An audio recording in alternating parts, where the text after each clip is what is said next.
Bonjour à toutes et à tous. On se retrouve pour un nouveau Vue Par, l'émission produite par Extérieur Jour en plus des habituels films documentaires. Cette année, on a réalisé 2 émissions plateau et 3 films dans lesquels on a pu rencontrer différentes ASBL. Leur point commun, elles sont toutes soutenues par des projets qui sont notamment associations en transition, lancés directement par la Commission communautaire française, la COCOF. On a justement pu aborder avec elles, avec ces ASBL, la question de la transition au sens large, qu'elle soit politique, économique, écologique, sociale ou encore culturelle. Alors aujourd'hui, on clôture ce chapitre avec une toute dernière émission sur le thème de la transition. Ce plateau fera donc office de bilan de nos 6 derniers mois. Pour commencer, on accueille sur ce plateau Madame Barbara Tract, ministre-présidente du Collège de la COCOF. Bonjour Barbara. Bonjour. Ainsi qu'Olivier Charlier, coordinateur de l'atelier vidéo Extérieur Jour. Bonjour Olivier. Bonjour. Alors Barbara, est-ce que vous pouvez nous expliquer ce qu'est le projet Association en transition et comment il est né ?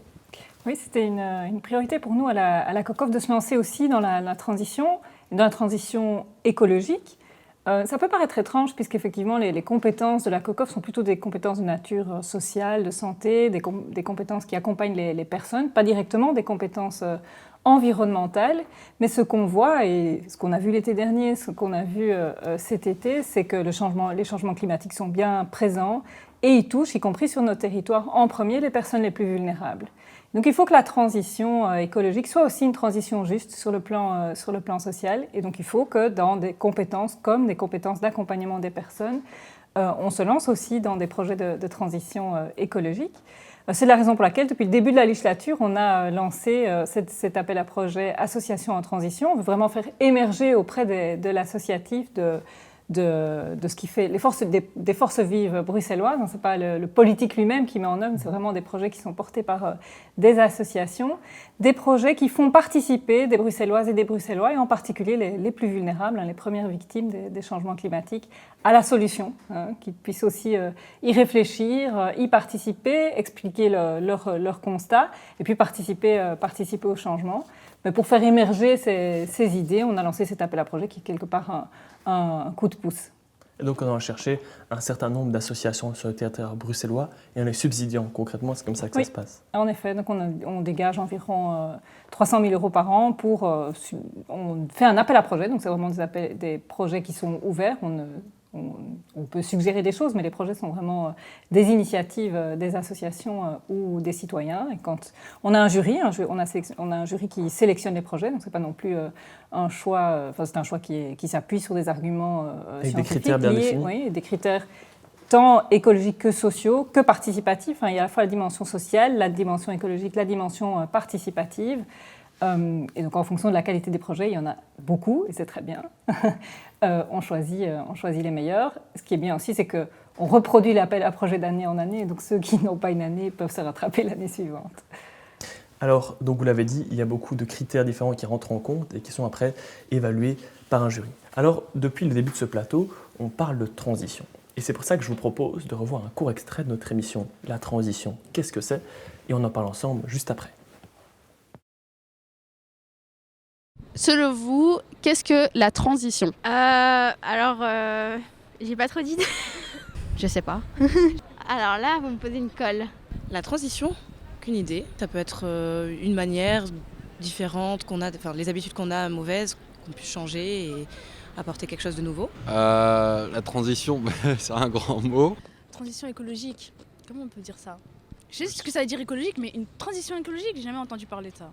C'est tout ce qui, d'un état à un autre, genre quelque chose qui change entre guillemets ou qui... Enfin voilà, la transition écologique par exemple, faudrait être mieux écologiquement, pas jeter ses mégots par terre par exemple. Du coup pour moi c'est vraiment le changement qui va être obligatoire à partir d'un certain moment quoi. Socialement du coup c'est vraiment le principe que la société en elle-même change énormément, les mentalités changent, la population change. Pour moi c'est vraiment tout ça. Alors, au début du projet, on s'est demandé ce qu'il y avait derrière cette idée de transition. Et il faut bien l'avouer, 6 mois après, on se pose toujours un peu la question. Alors, je me tourne vers vous, Olivier, vous qui coordonnez l'atelier vidéo Extérieur Jour. Qu'est-ce que vous entendez, qu'est-ce que vous mettriez derrière le mot transition ? J'ai un peu l'impression qu'on peut mettre beaucoup de choses derrière ce mot-là et que que ce phénomène d'aller d'un point A à un point B est assez flou pour tout le monde, en fait, parce que si on est conscient du point A dans lequel on est, on ne sait pas où on va. Et j'ai aussi un peu l'impression que les initiatives, que le chemin qu'on essaye d'emprunter, personne ne sait vraiment en fait, ce qu'on fait. Et toutes les initiatives qu'on a rencontrées tentent de répondre un peu, non pas à c'est quoi la transition, mais vers quoi il faudrait aller pour que les choses aillent mieux. Et après 6 mois, j'ai l'impression qu'on fait des actions qu'on faisait il y a 10-15 ans, quand le concept de transition est apparu. Donc ce concept de transition vous semble peut-être un peu flou. Si on devait peut-être détacher 2-3 mots-clés que vous mettriez derrière. Des mots-clés derrière la transition. Peut-être pas des mots-clés, mais je trouve qu'elle est toujours pas assez sociale. C'est pour moi le gros point noir du combat écologique au sens large, en fait, c'est qu'il n'est pas assez social et qu'il n'inclut pas assez les gens. Peut-être un manque justement de prise en compte de ce côté social. Alors je me tourne vers vous, Barbara. Qu'est-ce que c'est finalement la transition selon la COCOF ? Oui, la transition, elle doit être juste. Elle doit être, quand je dis juste, je vise la question de la justice sociale. Sinon, elle sera pas. Parce qu'on ne peut pas accepter d'abandonner une partie de la population, en particulier les plus vulnérables. Et par ailleurs, on a besoin aussi de tout le monde pour répondre aux défis climatiques. Et donc, la transition, elle doit être juste, sinon elle ne sera pas. Donc, moi, ce que j'entends par transition, c'est vraiment le passage d'une société qui s'appuie sur l'épuisement des ressources naturelles et des personnes vers une société qui sera neutre, ça c'est le moins bien, mais le mieux, ce serait qu'il soit bonne pour l'environnement, qu'il soit régénérative. Mais donc elle doit être juste, et pour être juste, elle doit non seulement être inclusive, et c'est là que viennent les compétences de la COCOF, et participative, et là aussi les compétences de la COCOF peuvent jouer. Donc si vous voulez, on est dans une complémentarité, on a des mesures qui doivent être prises sur le plan environnemental, économique, de la mobilité, etc., des émissions, enfin toutes ces questions-là qui sont les questions environnementales directes, et puis il y a des questions sociales et des questions de participation.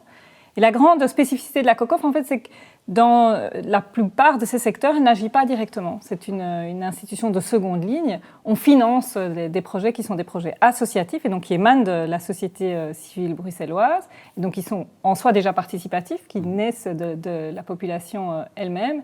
Et puis, ils sont des matières sociales, des matières de santé, personnes handicapées, de l'enseignement, de la culture. C'est vraiment avec ces compétences-là qu'on peut toucher des communautés et des personnes. Donc, on peut travailler à la transition juste, qui soit à la fois bonne pour l'environnement et socialement inclusive.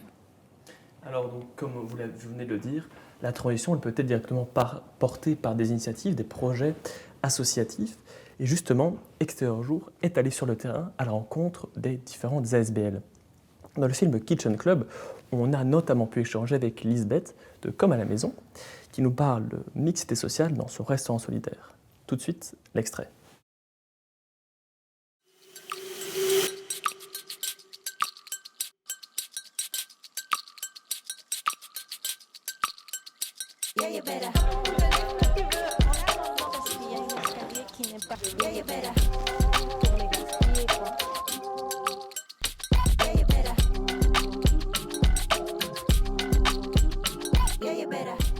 Comme à la maison, elle veut surtout, en créant ce lien social, donner l'opportunité à des personnes qui sont en isolement, au chômage, juste des personnes qui ont envie de rencontrer des personnes, de brasser différentes cultures en même temps qu'on brasse différents publics.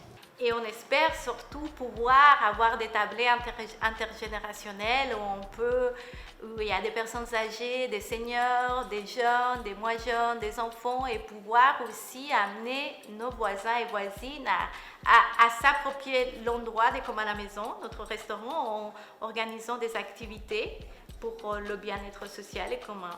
Pas tout utiliser parce qu'il en faut pour ce soir. Ça va? Pas tout faire ce soir. T'as fini? Ok, attends.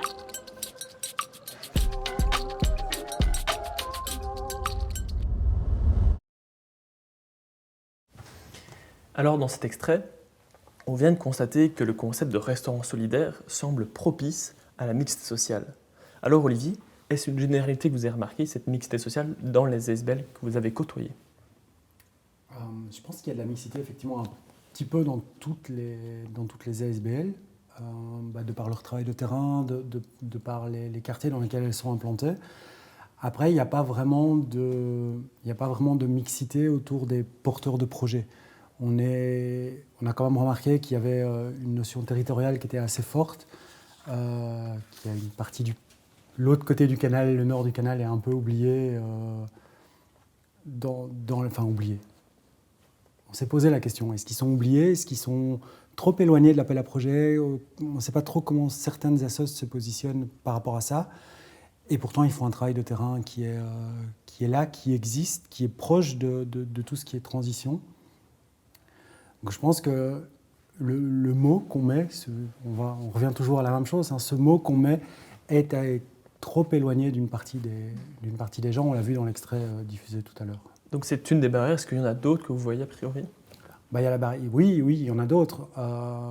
Je pense, c'est un avis très personnel, je pense qu'un citoyen qui n'a pas ce qu'il lui faut pour répondre à ses besoins primaires ne va pas vouloir s'investir, ne va peut-être pas se sentir légitime pour s'investir dans son quartier, dans une forme de transition, dans toutes ces petites actions qui feront que demain Bruxelles pourrait être mieux encore. Tout à fait, donc finalement ce besoin d'avoir ces besoins primaires satisfaits avant de pouvoir s'engager. Alors tout comme la mixité sociale n'est pas facile à obtenir, une répartition équitable, comme vous l'avez dit, n'est pas simple non plus.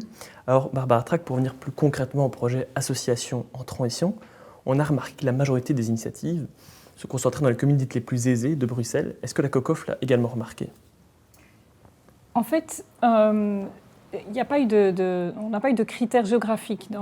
J'ai dit un jury d'experts qui s'est réuni autour de critères qui ne sont pas des critères géographiques. Et donc le résultat, finalement, il est le fruit de... ce sont des projets qui ont été choisis les uns à côté des autres, enfin les uns séparément des autres, sans tenir compte de leur répartition géographique. Donc, in fine, effectivement, il y a dans certaines communes où on aurait aimé qu'il y ait des projets où il n'y en a pas. Peut-être qu'il n'y en avait aucun qui avait été introduit. Peut-être que peut-être la qualité des projets. On peut ensuite avoir une analyse pour voir où sont situés où il y aurait des difficultés. Je pense aussi que c'est un nouvel appel à projet. Et peut-être qu'une des étapes suivantes, c'est de fédérer ces appels à projets, de faire connaître quels ont été les projets qui ont été sélectionnés et donner peut-être des idées à ceux qui n'avaient pas introduit de projet mais qui ont des projets un petit peu similaires ou qui n'avaient pas encore d'idées, etc. Qu'autour de cet appel à projet et des lauréats des années précédentes, on puisse disséminer l'appel à projet, les bonnes pratiques. On peut aussi revoir la manière dont on parle avec les associations, dont on les en informe, pour essayer de faire en sorte que l'ensemble de la région puisse être couverte. Dans tous les cas, ce sont des projets qui vont concerner des personnes vulnérables. Donc, même si aujourd'hui, il y a certaines communes où il y a des personnes vulnérables et où il n'y a pas eu de lauréat de l'appel à projet, les projets qui ont été sélectionnés sont toujours des projets avec des personnes vulnérables ou pour des personnes vulnérables. Et donc, finalement, la COCOF aurait souhaité une meilleure répartition géographique, mais ce n'a pas été possible. En tout cas, la façon dont ça a été choisi, le critère géographique n'a pas été repris en compte. C'est pas un critère en tant que tel. On est sur la qualité du projet, sur le fait qu'on parle de transition et de transition juste, qui soit participative, inclusive. C'est ça les critères. Il n'y a pas de critères géographiques en tant que tel. Et à nouveau, on ne fait pas de la planification, puisqu'on dit aux associations, si vous voulez, et si vous avez des projets, on va vous financer. Donc après, on dépend aussi des projets qui sont déposés. Mais on souhaite qu'évidemment le maximum de projets soient déposés, et en particulier dans les communes, les quartiers où il y a les personnes les plus vulnérables et celles qui en ont le plus besoin. On veut vraiment parler de transition juste, et donc c'est elles qu'on veut impliquer. Tout à fait. Alors une fois ce constat posé, on a déjà un peu parlé, on peut se poser la question de qu'est-ce qu'on peut mettre en place finalement pour que les associations qui travaillent dans les communes dites les plus défavorisées se sentent tout aussi concernées et trouvent leur place dans les prochains appels à projets de la COCOF. Donc moi, je pense que la diffusion de l'appel à projet, la diffusion des lauréats, des résultats finalement de ce que l'appel à projet a pu amener dans le travail qu'ils font avec leur public, incitera d'autres à en déposer également. Tout l'associatif COCOF traditionnel, dans les secteurs de la santé ou du social, ils sont partout dans la région. On doit peut-être aussi réfléchir à mieux leur parler, mieux leur indiquer que là, il y a des possibilités pour elles et eux d'améliorer finalement les services qu'ils offrent déjà aux citoyens. Peut-être aussi changer de terme. Olivier disait que voilà, ce concept de transition peut-être un peu complexe à cerner pour tout le monde. Est-ce qu'avoir une communication plus basique ou des concepts plus séparés, pensez que ça peut aider à avoir d'autres appels à projets? Peut-être. La question d'avoir un concept valise, c'est toujours très compliqué. Donc, moi, j'aime bien parler de transition juste. Si vous avez une suggestion Je veux qu'on puisse à la fois montrer l'enjeu écologique et l'enjeu social et participatif. Si vous avez une meilleure formule, on la prendra volontiers. Je ne sais pas s'il y a une meilleure formule, mais je pense qu'il faut que le citoyen se sente concernés, parce que si l'association effectivement peut se sentir concernée et répondre à l'appel à projet, il faut quand même que derrière le citoyen qui est directement impliqué se sente lui que ça lui parle en fait ce projet. Oui, mais c'est vraiment aussi le rôle des associations. On l'a vu avec les cuisines il y a un instant. Je ne pense pas qu'aux citoyens ils leur disent venez à notre atelier de transition. Non, ils disent venez, on va à notre atelier de cuisine partagée et ils font de la transition. Et peu importe qu'ils utilisent le terme ou pas, c'est pas ça qui est important. Tout à fait. On espère en tout cas que ce que vous avez cité, notamment une meilleure communication, ce sera appliqué pour les prochains appels à projets. En tout cas, je vous remercie vraiment, Madame Barbara Tract, d'être venue sur ce plateau pour répondre à nos questions. Merci à vous.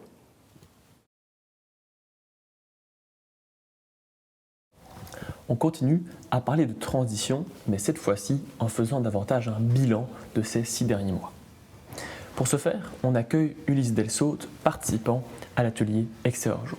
Bonjour Ulysse. Bonjour. Alors Ulysse, quel regard portez-vous sur le concept de transition et est-ce qu'il a évolué au cours des derniers mois ?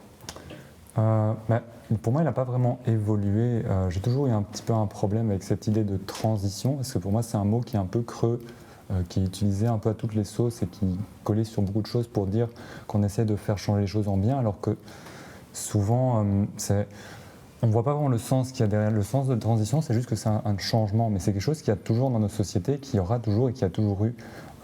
Et donc, c'est usité de nos jours un peu pour dire cette idée de changement vers le bien, même si c'est souvent un peu mou du genou, je trouve. Il y a beaucoup de transitions pour lesquelles la transition écologique, par exemple, je trouve qu'on ne va pas du tout assez rapidement.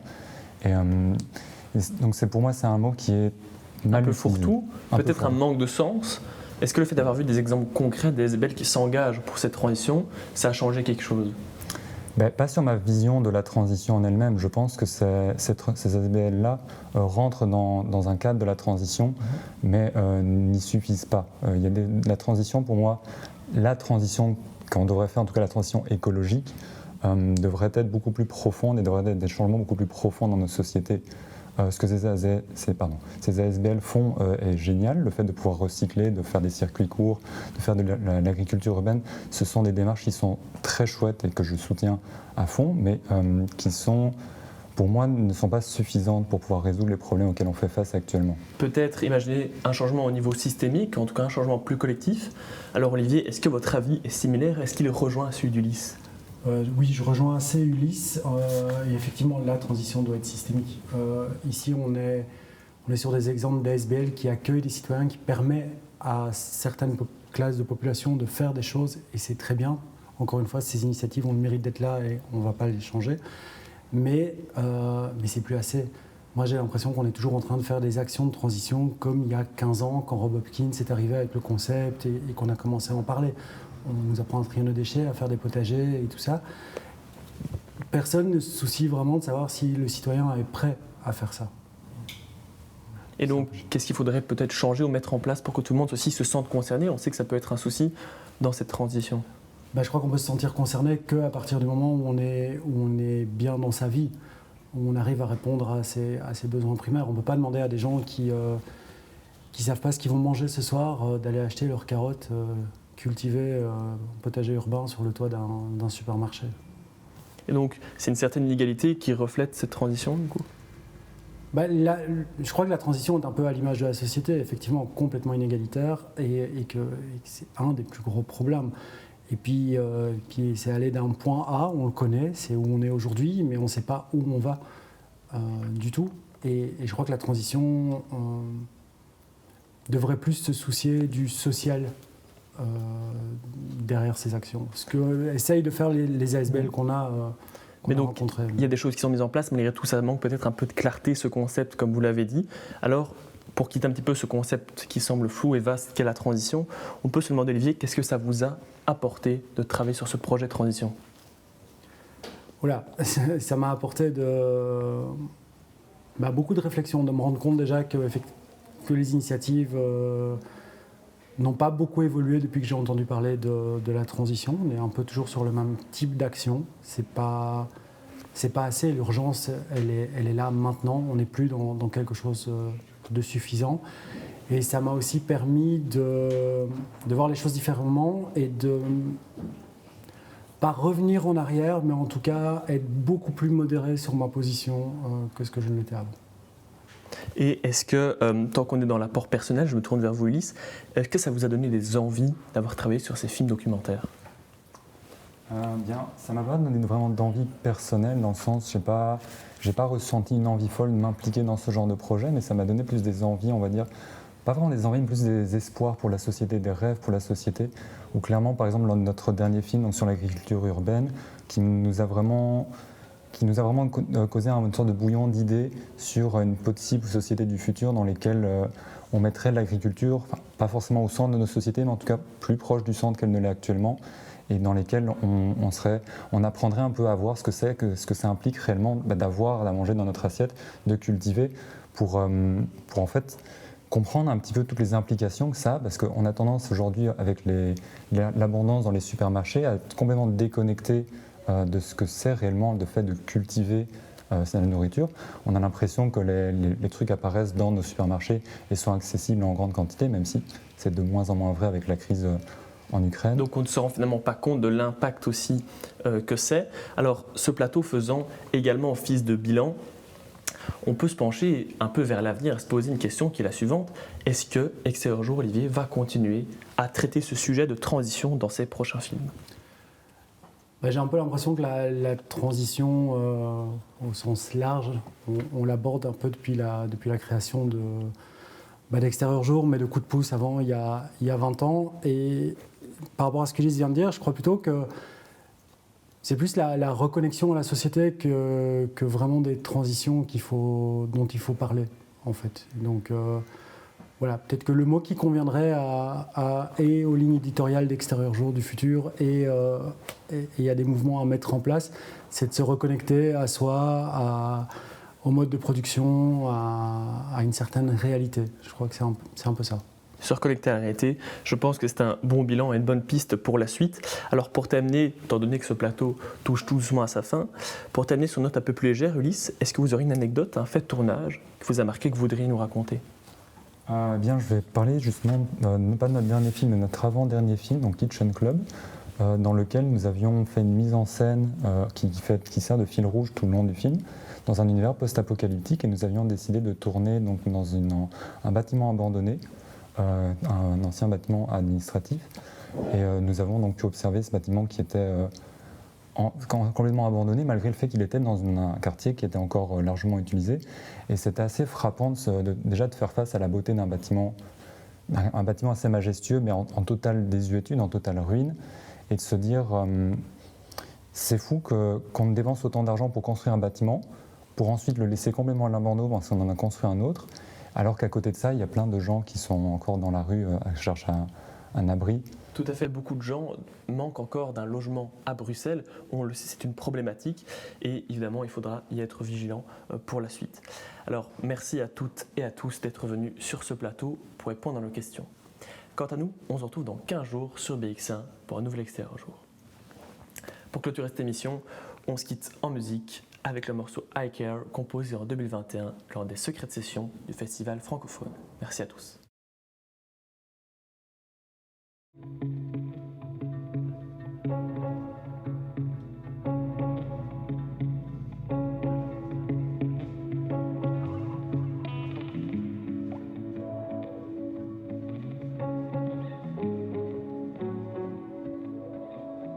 Know that I fell a million times, yeah. Don't need to keep it on my mind. Lonely, but I was born and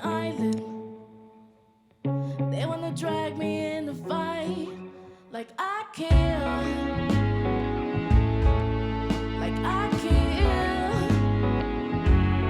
oh, like I care, like I care, like I care, like I care, oh, like I care, like I care. I'm making fun of ya. Don't kill the vibe, I need to go round. Said I'm not good enough. Don't tell no lies, ready to break it now. Might need to break it down.